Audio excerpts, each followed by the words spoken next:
C'est le 50e anniversaire d'Amnesty International et l'organisation vient de publier son rapport annuel. Le rapport 2010 reflète la situation des droits de l'homme à travers le monde et la Chine et l'Iran ont atteint des taux d'exécution sans précédent depuis des années.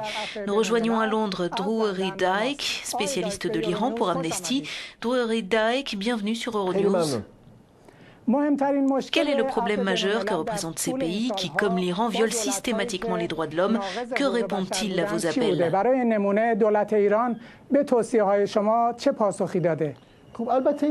Le plus important dans l'application des normes sur les droits de l'homme, c'est la volonté des États de les faire respecter et de les appliquer. La question est de savoir si ces États ont véritablement la volonté et l'intention d'appliquer ces standards internationaux. Dans le cas de l'Iran, nous leur avons régulièrement adressé des lettres et des rapports, mais nous n'avons jamais reçu la moindre réponse. Ils ne veulent pas communiquer avec nous.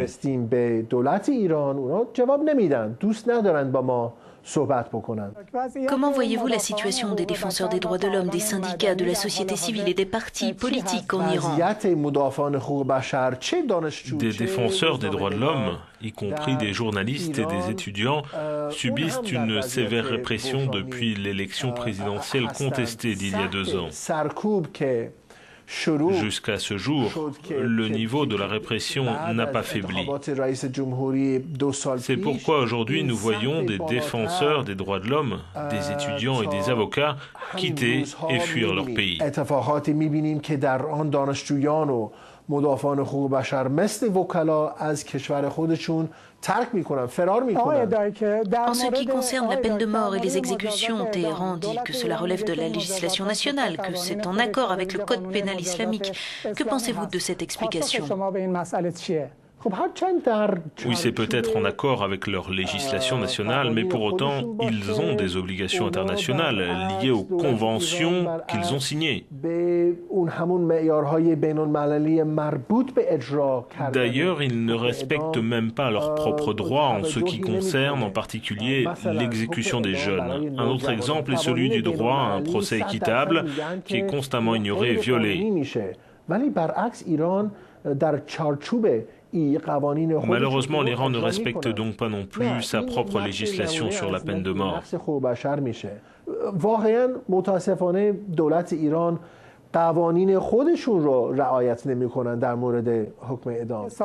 Les ONG, y compris Amnesty International, n'ont pas de pouvoir, ce qui est problématique. Quelle peut être la solution et que peuvent faire les institutions qui ont l'autorité internationale, telles que les Nations Unies, pour donner plus de poids aux organisations comme la vôtre?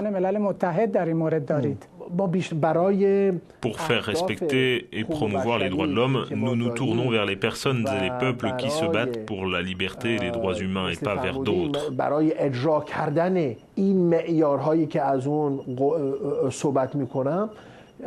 Si un peuple tente réellement d'abolir la peine de mort dans son pays, il y parviendra tôt ou tard.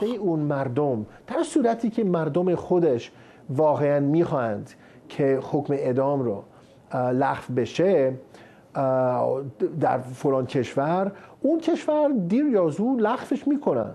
Drury Dyke, merci d'avoir répondu à nos questions. خیلی ممنون.